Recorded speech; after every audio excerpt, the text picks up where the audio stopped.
Is sponsored by Strong.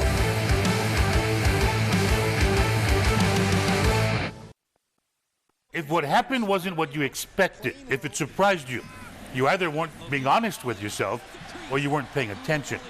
Playing its first night game in 3 years at Camp Rendell, 22nd ranked Wisconsin Badger, the UH football team, winning its 35th consecutive non-conference home game. At the same time, for the third game in a row, Badgers defense held a non-conference foe out of the end zone. I really thought we could play with these guys, and obviously a very, very good football team, very well coached, and but I thought we could play with them. I knew we'd have to play as mistake-free football as we could, and I don't know. Wisconsin, well, they were consistent, scoring a touchdown in every quarter. Rainbow Warriors mostly inconsistent on offense. Hi. Hope you're all having a pleasant evening. I'm Robert Kikaula. This is Inside Access here in OC Sports. On the road, non-conference, Hawaii's now lost 9 straight dating back to 2010. Here in 2015, the team is scoreless on the continent. No points after 2 tough trips into Big Ten country. We just got to watch the film, correct the mistakes, and just work this week, try to improve, get better, and not dwell on this game. For the first time this season, a UH opponent scored on its opening possession. It was methodical, deliberate, 16 plays, 97 yards, 8 minutes, 9 seconds. Second and goal for Wisconsin. Deal hammers his way in. Touchdown, Badgers. It was one of those deals where we were outmanned up front. We knew we had to move, try to do some things to overcompensate for their size, and for the most part, we played pretty well. I look at that game and it's 14-0 with 52 seconds to go in the third quarter. So, I was happy the way the kids played them. And then we gave up some yardage, and just because they're outmanned, but we stood in there and slugged with them, and it wasn't a matter of effort. Those kids, until the last play, hustled.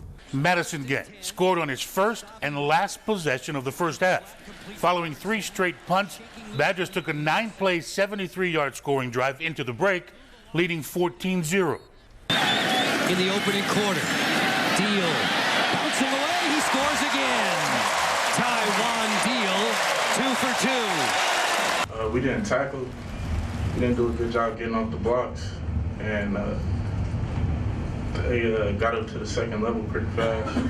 Simply put, Wisconsin wore down Hawaii. And on offense, UH held to just 15 yards rushing. Rainbow Warriors' biggest play of the game, and it was a good one. Swing this one out. Kamante Stevens wants to throw it. Got his man on target. It's Harris breaking free. McAvoy knocks him out of bounds. Even that wasn't good enough. Max Wittek connected with Quinton Pedroza. Effort put UH to the 1-yard line. All for naught. First and goal for Hawaii. And there's another flag for some extracurricular activity. We were on the 1-yard line ready to punch in, personal foul. We can't have that. We got to get our points when we can get them. I think we fought very well today. We ruined the opportunity that we had to go 14-7 in the third quarter. I thought, to start the half was good. We came out, had a big play, and then we have to finish drives. I thought, we only had a couple 3-and-outs. I thought we moved the ball better. We executed better, but we still got to finish what we started. We got a lot to talk about, like 512 yards total offense surrendered, 326 on the ground, 11 penalties for 100 yards, doubled up on time of possession. Again, poor blocking in the backfield, just 25% on third down. But Hawaii is 2-2 entering the Mountain West Conference. I'm Robert Kikaula. This is Inside Access here in OC Sports.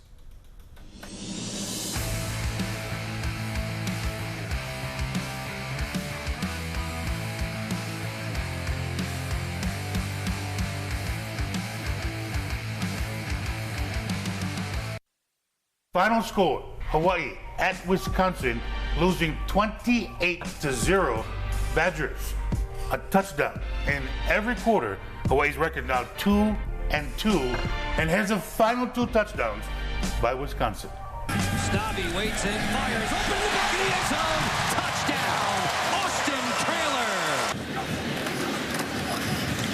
Ogunbowale gets outside. Dare Ogunbowale. Touchdown, Wisconsin. A 9-yard sprint. Welcome to Inside Access here on OC Sports. I'm Robert Kikaula with Nate Ilawa, Stephen Tsai, my broadcast partner, Richard Miano. Nobody's surprised at the heavy dose of a big run game by the Badgers. Well, we talked about it last week, and UC Davis being a warm-up to what they would be seeing in Madison, and not surprising at all. I turned the game on, and that's exactly what I thought they were going to do, as advertised. And nobody's surprised that a defense that brought the kitchen sink by Dave Aranda.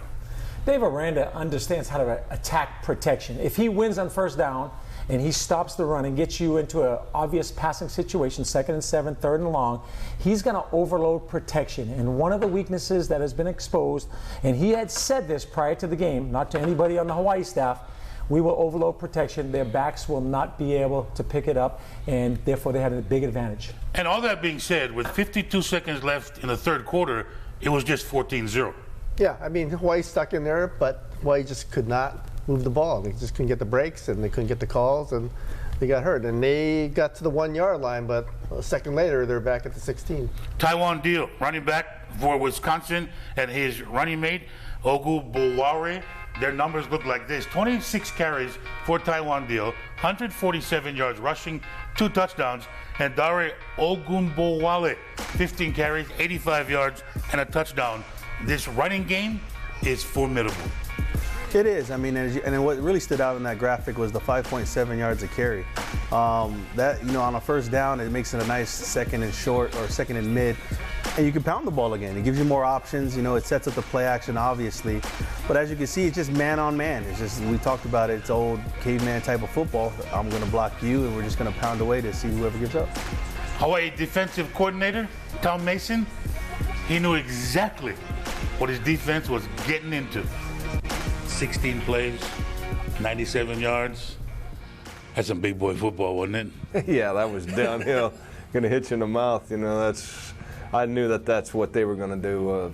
And the other thing is, with how you practice and the teams that you've faced, that's the first time we've really faced a downhill power football team. And it takes a little bit to get used to. It's kind of like playing option. That first series, who knows what's going to happen. That's some big boy football, that opening drive. Their quarterback for Wisconsin, Joel Stave, 6'5", 219 pounds, 14 of 23, 164 yards, passing, the 1 touchdown. I have a question. If you're Wisconsin, why throw the ball? With a running attack like that? Well, like Nate was talking about, if you average 5 yards on first down, they did, Hawaii gave that up, then you're going to continue to do what you do.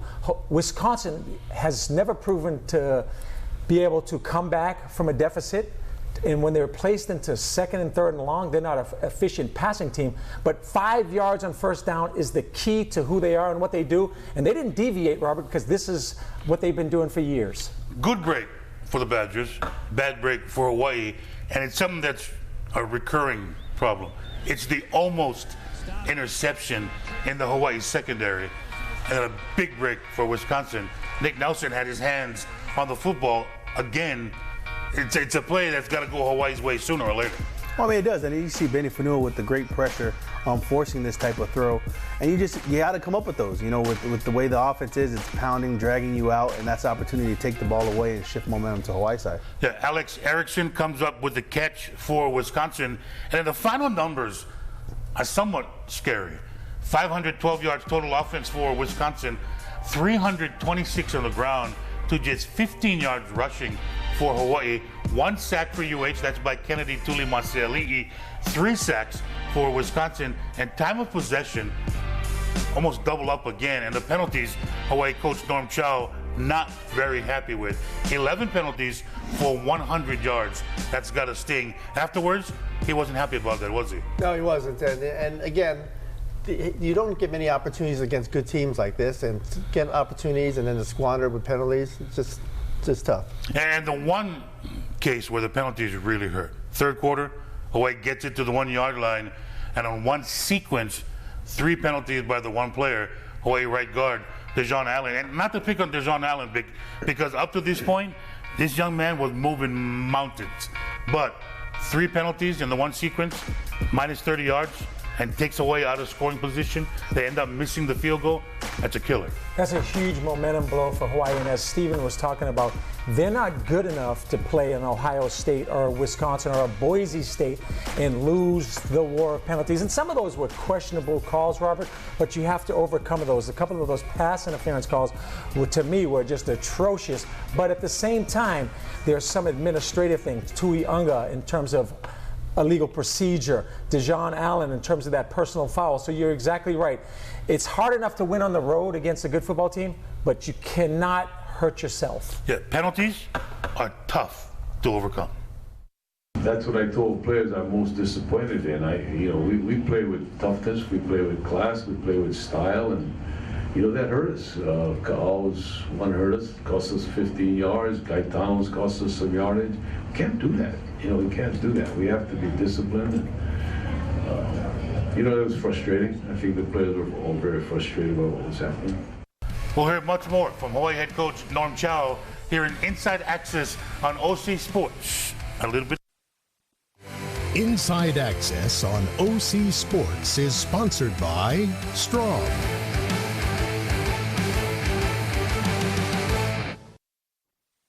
Anytime you lose, most likely you left a lot out there.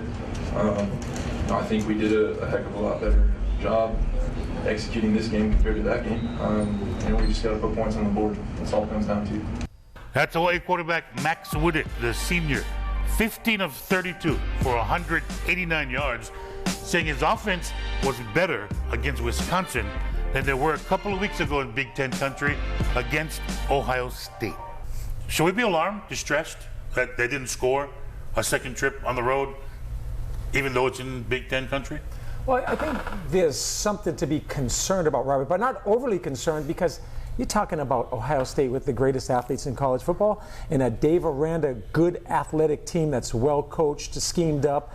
So, no, Boise State will be good. But, Robert, when they get into conference play, I really believe this offense has the weapons, has the coaching, has the schemes to be very successful. So I think everyone's kind of reading in too much to being shut out twice by two very good defensive football teams. Have you seen enough of this offense, and did you see enough at Wisconsin or Ohio State to think this offense can do better in the Mountain West Conference? Okay, and we've seen them do better. They can do things against their type of level of opponent, but I think the key thing is going to be health, because they did not have all their weapons out there. And once they get everybody healthy, then we can actually see what this offense is about. Maybe the most dangerous word in sports. Potential. This offense has potential. They do, and we've seen in the past couple weeks guys stepping up and making plays. I mean, I think it's just as far as time frame goes. As fans or as people, we want them to succeed right away. And you got to understand, it's still a new offense, and I felt that it was going to be a process of them kind of working things through. They had tough opponents, and like Rich was saying, the rest of the schedule may not be the easiest, but it's a lot lighter, and I think they'll be able. The holes will be a lot bigger. You saw on the highlights, he was fitting some of those in there, and they were catching them. He'd like to have more run after the catch, but the potential's there, and I think the weapons are, and they'll step up in the next couple of weeks. Well, potential's bad because that was on every one of my report cards. Did you have any? Potentially a good student. Yeah, potentially. He goes by one letter, Q. His performance was 3 letters, OMG. Did I just say OMG? You did. I feel like a high school girl right now. Quinton Pedroza against the Badgers was unbelievable. Career best, 10 catches. Career best, 134 yards. He was a beast in Madison. Winnick from the pistol. Sets his feet, fires. Right on the money there. He hits Quinton Pedroza, who breaks loose. He's the player that we thought he was, and he's gotten healthy now. We needed him for Ohio State. But obviously, I mean, he came out. He's a guy that brings the intensity that I like our guys to have. So on every play, I mean, sometimes you have to back him off against the defense because he wants to fight. Yeah, he wants to fight all the time. You know what I mean? And that's what I like about his spirit, how he attacks the defense, and he's not afraid of anybody. I mean, he wants to make a play on every time he touches the ball. How can you not love it when a coach says, I got to pull the reins on him because the receiver wants to fight everybody? How do you not love that? Well, I mean, I was around a lot of guys that were like that. Jason Rivers comes to mind, but they bring that fire, and you could tell during the game he was going, battling, jawing with the defensive backs, but he was backing it up. You know, I'd like to see more run after the catch from all the receivers. Now, I thought Wisconsin, for the most part, was a real sure tackling team. They weren't letting a lot of run after the catch. Guys were in the area, and I think that's a credit to Max Wittek, being able to find those windows and fitting the ball in there and guys catching. Concern. Blocking.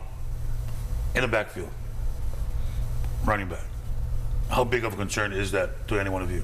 I think that is the biggest issue offensively. And it's not just Paul Harris. We've seen it in the past with other running backs as well.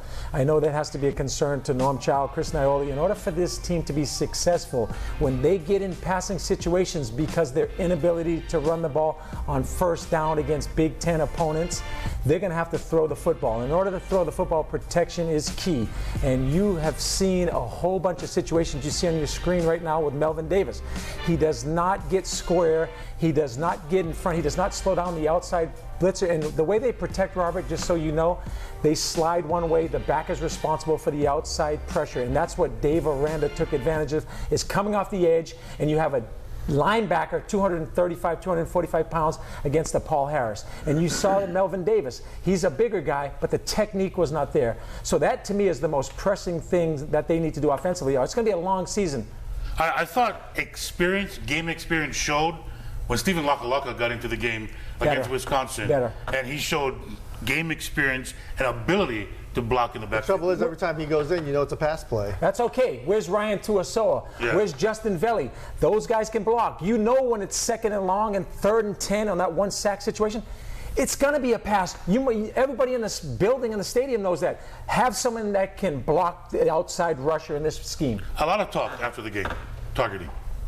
A lot of questions about exactly how do you read the rule, how do you talk about the rule. What is the understanding of the rule? Do you know? The one thing I don't like, it sounds like, you know, when you charge someone for a crime too high, like 2nd-degree murder, and it's really a manslaughter. That's what it was on the targeting on Max Wittek. It's all or nothing. If it's not targeting, it's not a penalty. And I thought it should have been a late hit. I think Chow thought it was a late hit. He seemed to express himself that way. And I mean, it seems it's very inconsistent. Whereas the white guy got tossed out for the same kind of play. Well, it was one hit against Max Wittek, and then Gaetano Diamante for Hawaii got ejected for targeting on a kickoff return. It's a bang-bang play, Robert, and the thing about it is you're taught as a defender, as a tackler, 6-inch rising blow. But if you launch and if you hit helmet to helmet, we're all about the safety of the game as coaches, as players, even as media members. But it's a tough call. But like Steven said, if you don't call the launch or the targeting call, it still should have been a personal foul, and therefore Hawaii would have gained from that play. I mean, that was a personal foul. It was a late hit, but it wasn't targeted on Tanner McEvoy. Personal foul, late hit, murder tool. Norm Chow and understanding targeting. Well, he did cry murder. Well, I don't know. I don't really understand the rule.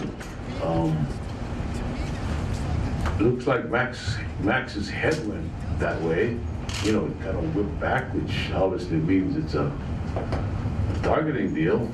I think Gaetano was probably legitimate because he kind of jumped, you know, at the defender. But I don't know why one would be and why one wouldn't be. Did the official tell him he wasn't old enough to get the call? And Robert, there are 241 different rules from high school to college, from college to the pros. And explaining this whole targeting thing, obviously, err on the side of caution. But they review these plays and still throw guys out of games. And it's concerning because we all want to be safe, but at the same time, that's a tough call when you start at the shoulder pads and you rise up through the helmet. Now, the last time Hawaii was flagged for targeting was 2013. I was against Utah State. Flashback for you. It was on the road in lovely Logan. It was Morrell Jackson who got flagged for targeting. First series. Yeah, first series of that game. It's a tough call. Either way you go, it's a tough call to make. Much more here on Inside Access on OC Sport when we come back. Hey, even if you're not a Badgers fan, jump around, the tradition at Camp Randall, It's pretty cool college football stuff. It's way better than the 7th inning stretch. It's one of the best songs and best environments in all of college football. I love it. How was it? It was great, except the funny thing is they don't know the words. It's pack it up, pack it in, let it begin, and then they forget. And they're like me singing the Roosevelt Alma Mater, blah, blah, blah, blah. Oh, hail, oh, hail. Surprised you know the words. Nate, did you know there were words to this? Oh, there is. I only know the beginning, though. But pack it up, pack it in, and then pack it up, pack it in. But I think it's great. I mean, that, and, you know, like Florida State's chop that they do is one of those awesome experiences at stadiums. I want the residual rights to that song because that's going to be played forever at Camp Randall. And if that wasn't enough environmental stuff, let's look at the road trip through Cy's eyes. Okay, this is Stephen Sy through his little miniature phone here. Now, that's one of the great things I think Rich would appreciate. They have a walk-on wall, and they actually honor all the walk-ons. Walk-ons who got letters, walk-ons who ended up getting scholarships, and walk-ons who ended up going to the pros. And that there's a walkthrough at the hotel parking lot. Yes, and that's one of the great things, traditions they've started. And this is Bo Riley looking at his son, Jax, named after the Sons of Anarchy kid. Really? Yes. Well, you gotta love that. Well, there you go. And then Middleton School was where they practiced, right? And we're real grass. They weren't really used to it. Looks, you can see the lines aren't very aligned. But where the actual game was played, and that's during. Look at that. Impressive. Do they hand out flashlights? I don't know, but that's a great cell phone ad right there. That's an iPhone. Those are all. And when we all thought Stephen Sy was working during the game. Oh, I was never working, but yeah. What is that? That is a brat, but it's a smile. See, it's kind of a happy symbol there. See? Oh, I think Redondo's any day. Redondo's red hot dog over that stuff. That really? is classic. Yeah. Well, this is selfie. Unfortunately, this kind of shows you the size of my head because that was a big cheese, but not big enough. So I am not the big cheese. I have a question, Steven. Yes. Is that the same shirt? No, it's a different shirt. He was told to step up the shirt game on OC Sports. That's the same. Can we see that picture again? That was the same shirt. See, he needs a shirt sponsor.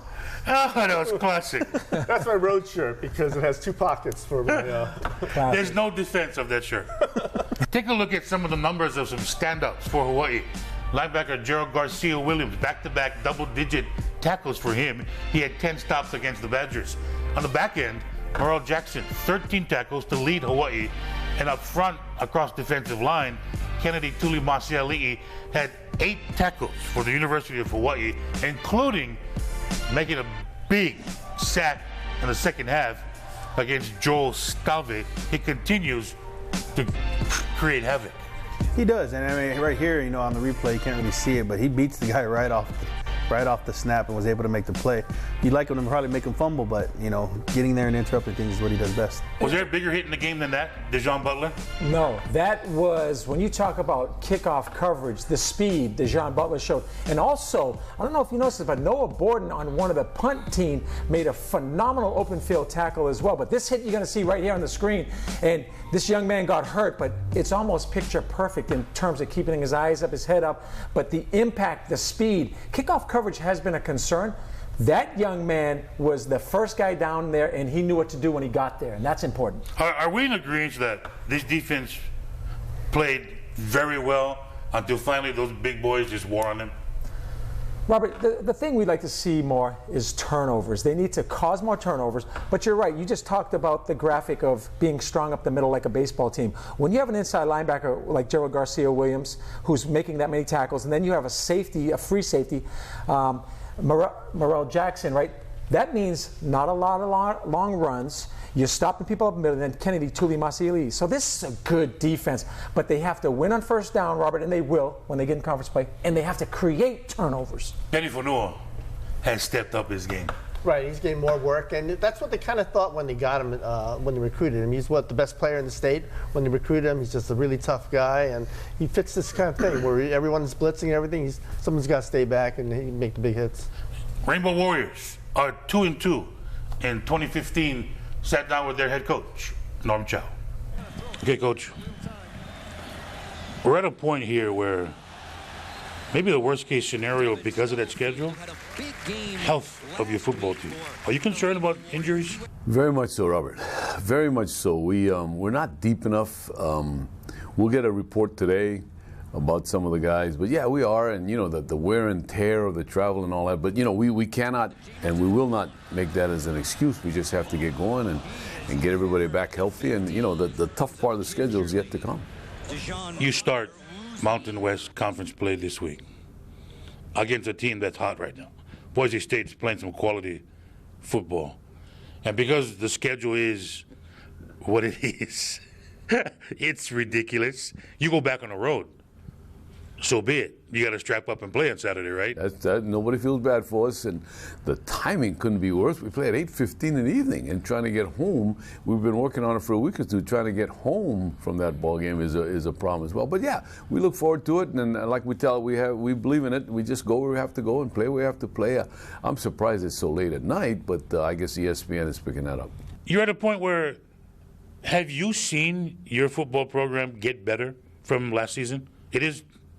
I don't think there's any question. Had we played some other, little sisters of the poor, maybe we'd have a little better record. But, we played some awfully good opponents, and I feel good about ourselves. I just want to make sure we're healthy, and I think the players feel good about themselves too. I mean, we're aching, we're hurting from that loss because we should have shown a little better, but we need to move forward. That's what we intend to do. Boise State's playing pretty good right now, aren't they? They sure are. You watch them on tape, and they're awfully good football program. We knew the first 5 was going to be tough, and they're all tough. The league is such that it's kind of a topsy-turvy deal right now. But we're going to play Boise. We're going to show up. We're going to play as hard as we can, and who knows what'll happen. The gauntlet continues. Coach, good luck. Thank you, Robert. We look forward to it all. Got much more on Inside Access. When we come back, we'll take a trip to the dark side. Welcome back to Inside Access here on OC Sports. Time for our weekly venture into the dark side, the world of fantasy football. Joining us from OC Sports, from parts unknown, Derek Holmwell. First, my weekend on fantasy football. I got Cam Newton, Adrian Peterson, Frank Gore, my flex player, Chris Johnson, on the same team. It's huge. And I lost. Oh, that is tough. That's brutal. That's tough. Well, didn't fare much better than you, Robert. I had Big Ben in a few of my leagues, and tears were flowing. Reeling. And that cues up our first meme, and that's exactly how I felt on Sunday when I saw him go down. I mean, please get up. Yes, please get up. Get up. But news so far, I mean, we're looking at a strained MCL and a bone bruise, so not a tear in the ACL. So they're saying 4 to 8 weeks maybe.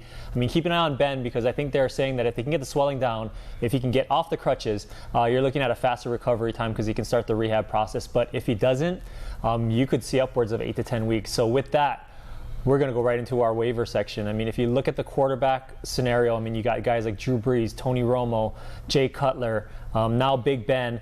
You're looking at possible picks off the waiver wire, and these are the guys you got to target. I think Andy Dalton, the Red Rifle. I mean, so far, so good. I mean, with all of his weapons healthy, you're looking at a quarterback that put up 383 yards passing, 3 touchdowns, 30 fantasy points. But I will say that Red Rifle has burned us before, and no pun intended, the guy has. I mean, he's put up streaks where he's actually put up monster numbers, but put up huge duds as well. So keep that in mind. But Tyrod Taylor, Derek Carr, 2 also viable options at the quarterback position. What about the return of Michael Vick as a starting quarterback, replacing your Big Ben? Yeah, I think he's definitely a guy that you can look at in waivers. I picked him up in a couple of my leagues. I think you're going to look at him, maybe keep him on the bench, stash him on the bench. I mean, if Haley can construct the offense, maybe use a zone read, have Le'Veon Bell, have Vick running the ball. I mean, it could definitely open it up. The guy is a little older. Father Time maybe has kind of arrived, but we'll see. I mean, Michael Vick could definitely be an option. A couple of running backs in the NFL. Some you may have not heard of, but producing. Yes, Carlos Williams and Thomas Rawls. I mean, these are guys that maybe you haven't heard about, but like Rex Ryan said on Sunday, LaShawn McCoy's on 1.5 legs, basically, and Carlos Williams came in, definitely ran the ball well. The Bills are looking to lean on him for the offense, and I think if he gets his opportunity this Sunday, definitely a guy that you can slot in. Thomas Rawls, definitely the handcuff for Marshawn Lynch. I mean, Marshawn Lynch, everyone's talking about his career workload and when it was going to come out to bite him, and I think this might be the initial signs of it. Hamstring, calf. They were saying during the game maybe even a back issue. So definitely a handcuff for Marshawn Lynch, but as a lottery ticket, a possible option. Receiving core. If you don't have Julio Jones, if you don't have A.J. Green, those guys were monsters. Who can you go to the waiver wire and pick up this week? You're looking at Rashard Matthews and Marvin Jones. I mean, Rashard Matthews, I think, in the preseason, they were saying questionable because of Devontae Parker coming in as a rookie, and they were looking at him to kind of slot in as a number 2 receiver behind Jarvis Landry. But the way the Dolphins defense has been playing, I mean, this guy's going to get targeted a lot. Tannehill is chasing points, chasing behind. He's going to throw the ball a lot, and without Jarvis Landry, you're looking at Rashard Matthews to take a lot of those targets. And Marvin Jones, definitely you've seen his targets increase from 5 targets last week to 8 targets this week. Definitely look for Andy Dalton to keep on his streak and get Marvin Jones initiated in the Bengals offense. And your worst pick in the draft this year was? I'm going to have to say Andre Johnson. Me too. I took Andre Johnson way too high. So sad. So brutal. sad. Derek Wilmot, thank you for joining us from parts unknown. Thanks, for Robert. our weekly venture into the dark side here on Inside Access, talking fantasy football. Let's get ready to go. Sponsored by Supercuts.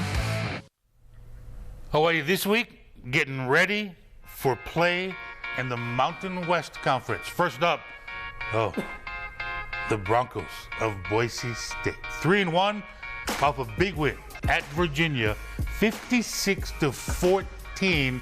And Boise State 8-1 versus Hawaii since 2000, and they start a true freshman at quarterback in Brett Rippon.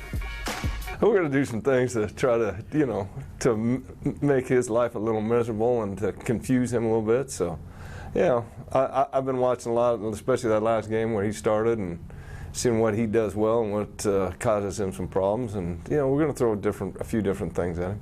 Okay, guys, they got a freshman at quarterback. You got to go after him, right? Yeah, I always felt guys that are young, you got to pressure them.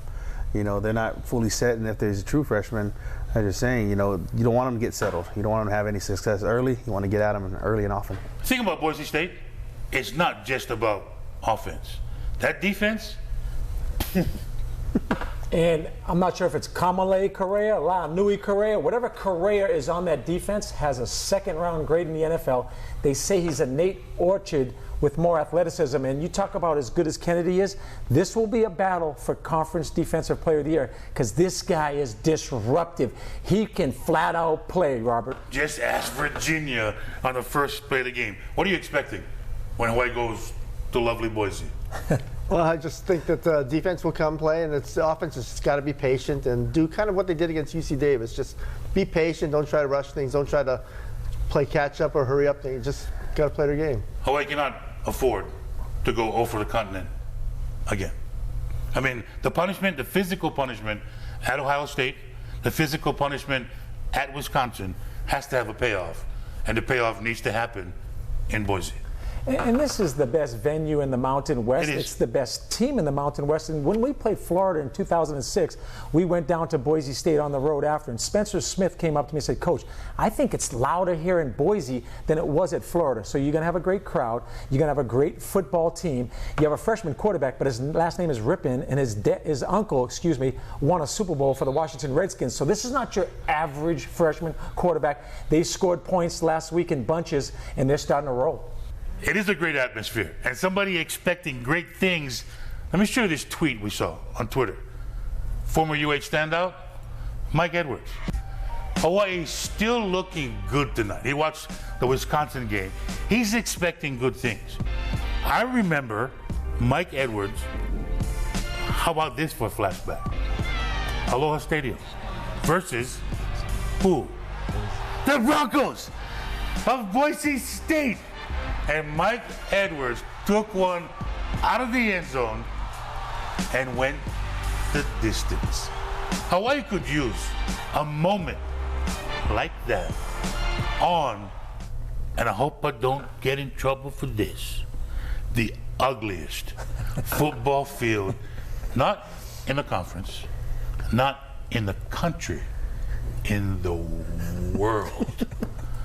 It is ugly. It's ugly. Isn't it? Yeah, and it's so, as a defensive coach, watching the film and how they blend into the the field, and how their formations, sometimes it's hard to recognize. They use that to their advantage. Ugliness does help them win. But and the numbers, too. The numbers are like this light gray, so you can't even scout them on the...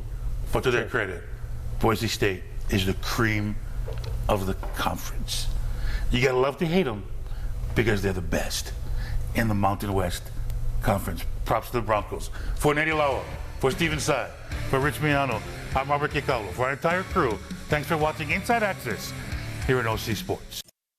All right, guys, Tom Brady of the New England Patriots threw career touchdown pass number 400 this past weekend. Name something you've done 400 times in your life that you're proud of. Oh, that I'm proud of? And keep it clean, please. Nothing.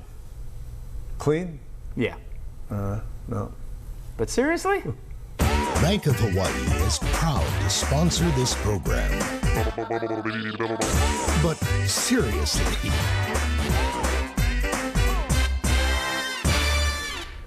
How you doing, everybody? In its fourth weekend of 2015 competition, the Rainbow Warrior football team made its second trip to the Midwest United States to face off against a Big Ten opponent.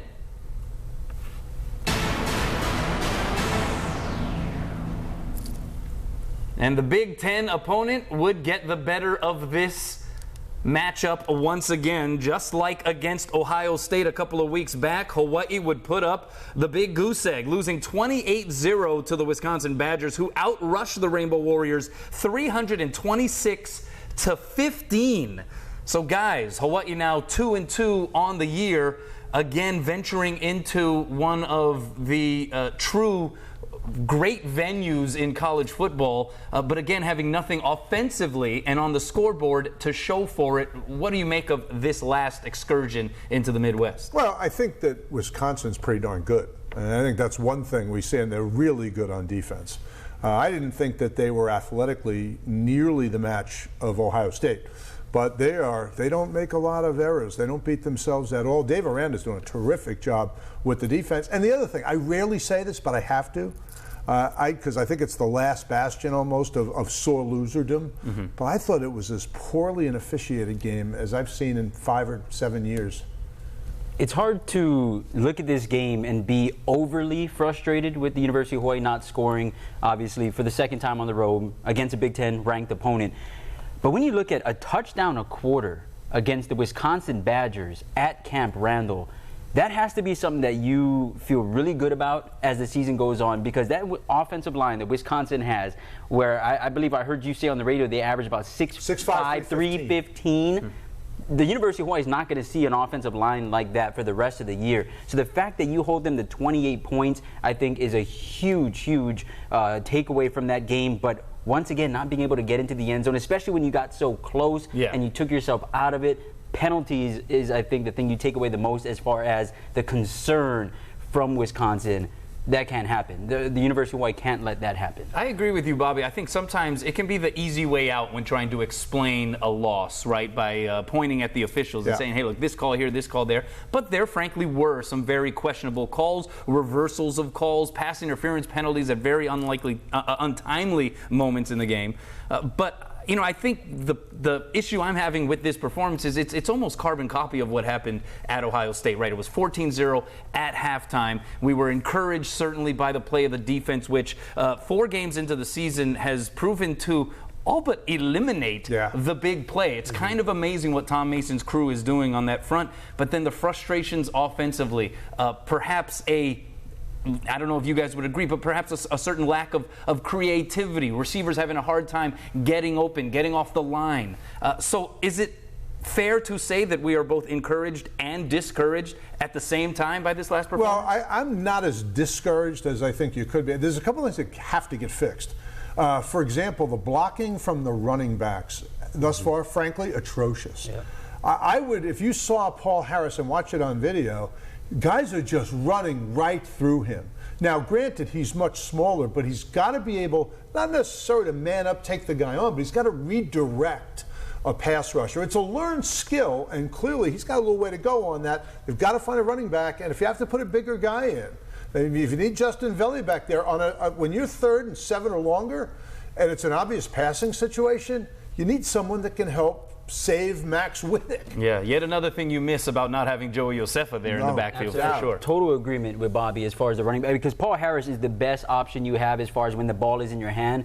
but almost a liability when the ball is not in his hand. So something needs to be done. And I like your idea, or what you brought up, Justin Vele, Ryan Tuiasoa, someone who's bigger, stronger, just for those passing downs, to just give Max Wittek an opportunity. And the other thing is the receivers getting off of the line. Quentin Pedroza did a good job, but I mean, Dylan Collie, Marcus Kemp, they're just getting stuffed at the line of scrimmage, and that throws off the timing of the entire play. What is Max Wittek to do when his receivers aren't running their route because they're redirected? Last thing, very quickly, the closest that Hawaii did get to scoring was when Quentin Pedroza caught that Max Wittek pass on the 1. Dejon Allen then gets flagged for a late hit, a personal foul penalty, backs him up, add a few other mishaps to it, and all of a sudden a missed field goal. They have 0 to show for it. Was discipline an issue at times in this game for Hawaii? It's not typical for them to get penalized as often as they did in the Wisconsin game. I'm tending to look at that as a one-off, but no question it was costly. Yeah, it doesn't fit what we've seen out of the University of Hawaii, so I'm going to take it as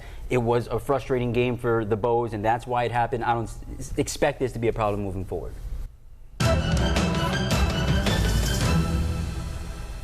And we did touch on it, but Quentin Pedroza, who did not play against UC Davis, was back out there, and he made an imprint on this game. 10 receptions, 134 yards. Seems to have left some of the discomfort with the knee behind. What would you say about his performance, Bobby? Quentin Pedroza is a difference maker, and frankly, Hawaii doesn't have a lot of guys who can do what he can do. Not only get the separation, but he'll muscle the ball in traffic. I mean, he will catch it in windows, and he can run after the catch. Him staying healthy is huge. Huge for this team. The one concern is when Max Wittek has 11 completions on the game and 10 go to Quentin Pedroza. That's a scary thought as far as what teams are going to scout next week or the weeks coming. Quentin Pedroza is going to have a tough time because teams are going to be locked in on him. This creates opportunities, I think, for other guys to try and break out. Just the guy who seems to be able to, with his strength, get off the line and stay on his route, maybe better than most of the other Hawaii receivers to this point in the season.